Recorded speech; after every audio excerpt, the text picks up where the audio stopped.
How many people do you know that understands the process of buying a property in South Africa? Do you buy a property by taking on debt? Do you do it in a trust, in a business, in your personal name? And what is a good rate? What are the current steps to follow? The issue is that most people don't lose in property because they picked up the wrong house. They lose because they went in emotional and excited. And they came out educated, very expensively educated.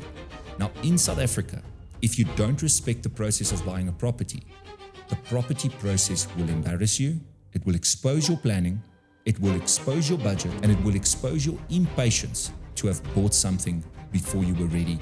And most importantly, it will cost you a hell of a lot of money.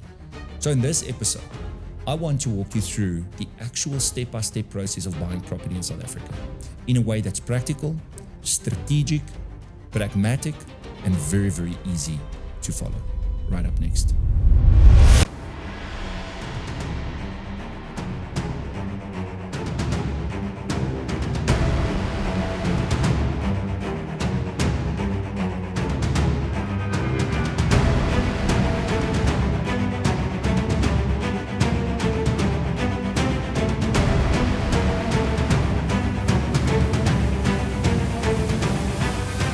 Now, before we jump in, if this is the first time that you are watching Money and Medicine, this channel was and is about helping you think sharper, move smarter, and take back control so that you can run your life, your practice, and your finances.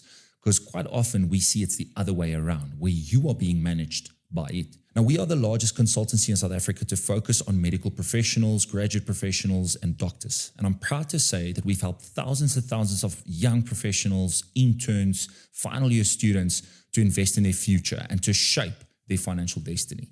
Now, our goal is to continuously grow this channel, to alleviate poverty in South Africa, and to help millions. And if you found value in today's episode, I want to really encourage you to hit that subscribe button, hit the like button, and let's get into it. Point number one, first things first, stop shopping with your heart. This is where most people mess up. They start with the pictures on Property 24, the finishes, the gardens, and they start with the dream. Big, big, big mistake. The process does not start with the house. It starts with your numbers. It starts with your payslip. It starts with your budget. What can you actually afford? Not what you wish you could afford, what you genuinely can afford. That means understanding every single thing when it gets to cash flow. Work through 3 months of bank statements if you have to. Make 100% sure. Add 10 or 15 or 20% on top of what you actually can afford, because there's always unforeseen costs. And once you understand your numbers, now you can start looking at what is available in the market. Point number two, looking for stock. Don't just browse, study it. Look for stock on platforms like Property 24 and Private Property. You want to see what's out there. You want to compare, you want to track, and you want to study. What's available in the area? What are similar properties selling for? What is the trend in that area? Is there a trend of everybody moving away? Is there a trend of everybody moving there? What's been sitting for a while? How quickly does a property go? What keeps coming up again and again and again? See, the average buyer scrolls, just goes through, scroll. The smart buyer studies. That's the difference. That's the difference when it gets to business, and that's the difference when it gets to financial decision. One person consumes listings, consumes information. The other person is reading the market, examining, studying, making sure they're making informed decisions, actually planning their plan. And you begin to notice things that other people miss. You start seeing 3 to 4 to 5 moves ahead of the rest. Which brings me to point number 3, talking about area. A lot of people think buying the right property is enough. We all know the saying, you need to buy property in the right area, but I want to also say at the right time. And one of my views on this is simple. Pay attention to supply. I like looking at areas where supply is very low. And the reason why I say this is because scarcity matters and demand matters. If there's a low supply but a high demand, you'll never sit with an empty property, and you'll never sit with issues where the property doesn't want to rent out, etc. And I remember buying my first property in the north of Joburg as a young engineer, and there was a lot of developments booming happening. On the surface, they looked exciting. Everybody was talking about them. There were cranes, billboards, new developments, pamphlets everywhere, modern apartments, fresh launches, polished marketing, you name it. But this is what nobody told me. How many other people are being sold the exact same dream? How many are flooded with similar stock, flooded with supply? And then what happens? Your scarcity drops, your pricing power drops, your negotiation, your leveraging power drops, and your edge drops, suddenly everybody owns something that looks the same as yours. And everybody is competing with everybody. So if I had one tenant coming in, there was 20 other prices or properties with the same in the exact same class. So there was no edge that I could have above my peers.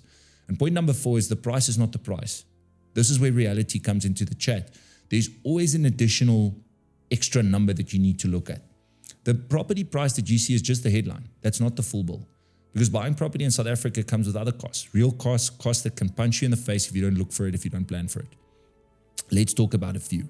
First of all, look at transfer costs. How much is it going to cost you to transfer the property into your name? Attorney costs, heavily important. Bond registration costs if you're going to finance. Transfer duty.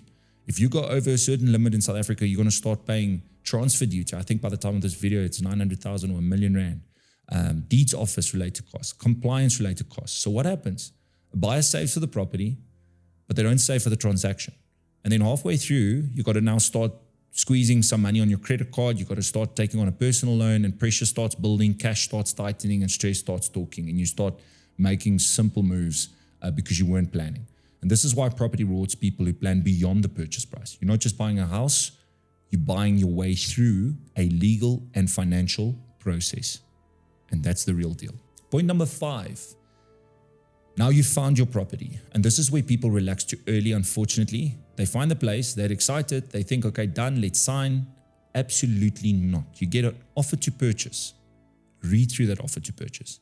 Make sure you understand what the offer to purchase say. Most offer to purchases are general and generic, but this is unfortunately also the thing that can hurt you, because this is the deal. This document decides what happens. It decides the purchase price, the deposit, the occupation date, after you've gotten finances, when they're going to move forward, occupational rent, if there is any, fixtures, fittings, deadlines, conditions, responsibilities. See, there's a lot of things that you got to make sure that you know. And one sentence in that document can hurt you, can really trap you into this purchase, and you actually want it out. So make sure before you sign anything that you just go through that thing. And one of the things that we've got AI available, run that thing through ChatGPT. Pressure test that document. Ask ChatGPT in a South African setting, what are some of the things that you need to look out for? And make sure that you know all the timelines. Make sure that you know exactly that everything goes according to plan. Which brings me to point number 6. Conditions matter more than people think. Is the deal subject to bond approval? By when? What happens if the bond doesn't come through? Is the purchase subject to selling another property? Can occupation happen before transfer? Because that's quite important. Now you've sold your existing house, or you were renting, your rent comes to an end, you can't move into the new place because it's still being transferred, etc. So what are the deadlines? What are the consequences if one side doesn't perform? These aren't just minor details. These are terms that decide whether your deal is going to be strong or fragile. And fragile deals break. That's why serious buyers don't just ask, do I want this property? They ask, what would go wrong here? You don't go into a contract thinking this contract's going to stand forever. You always read a contract as if this is the divorce. This is the end. That's how you got to study that contract. And if you're buying to invest, that's another conversation. And that is a very important conversation, because now you might be wanting to do it in an investment business, or you want to do it through a trust or a property trust, whatever the case might be. We've actually done an amazing episode, which I'll post at the end of this episode at the bottom in the description, which you can look at, looking at all the different options and the different entity structures that one can invest in. Which brings me to point number 7 is, what is the right structure to buy this through? Because sometimes if you're investing, you may want to think about doing it in an entity structure rather than doing it in your personal name. Now, obviously, that depends on your strategy, your tax position, your legal setup, and what you're trying to build. If it's one house that you're going to stay in and you're not really in the property game, then most probably do it in your personal name. And this is not advice. This is just strategic thinking. If you want to do it as an investment where you're going to buy a new investment and another property, and you're building up an entire property portfolio, you might want to think of doing that in a structure like an investment company, as I said earlier, so that you make sure that you benefit from all the tax benefits and the costing and the income benefits that is available in that structure. Point number 8 is, then comes the money test, which is probably the most important part. The deal is definitely not done. The finance now has to make sense and it has to work. So if you need a bond, this is where the bank starts doing its job. They look at your affordability, they look at your credit profile, your risk, and the property itself. And this is the moment where some people actually get a bit of a wake-up call, because you can find the right property sign the papers, tell your family, host that party at Wimpy to make sure that everybody knows you're buying your first property, and then the numbers don't line up. And that's why smart buyers, they always stay calm. They make sure they first ask, can I get this deal over the line? They negotiate rates. If you're banking with Bank A, go chat to Bank B. Say, listen, I'll move everything across, but I need to get a better rate. And you need to look at least prime minus. If you're a medical doctor in South Africa, you are definitely in the money for a prime minus type of deal. And play around with the term. Make sure potentially that, and again, this comes in with investment structures, but 20 years versus 30 years, what is the difference, etc. Point number 9, then the attorney comes into the picture. And now this is the machine that plays the biggest part, and which a lot of people underestimate. It's almost as if everything goes quiet, but there's a lot happening. We're talking transfer attorneys, bond cancellation attorneys, FICA documents, signatures, guarantees. You got to sign these thick amount of papers, and it's clearance certificates. And for many buyers, this is quite frustrating because you think nothing is happening. It feels quiet and you're just signing documents and we're not really moving. You're checking your phone, you're asking, is there any update in the process? And you hear words like, it's lodged, it's currently lodged, there's like guarantees, there's compliance, there's clearance. And clearances can delay everything. This is where people learn that buying property is not one decision, it's a chain. And every link matters. Municipal clearance matters. Levy clearances, that matter. Compliance certificates matter. Documents matter. Timing matters.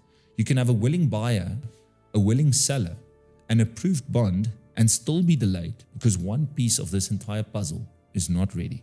That's why property can test your patience. It's not Amazon. You don't buy and then the next day or the same day there's a delivery for pickup.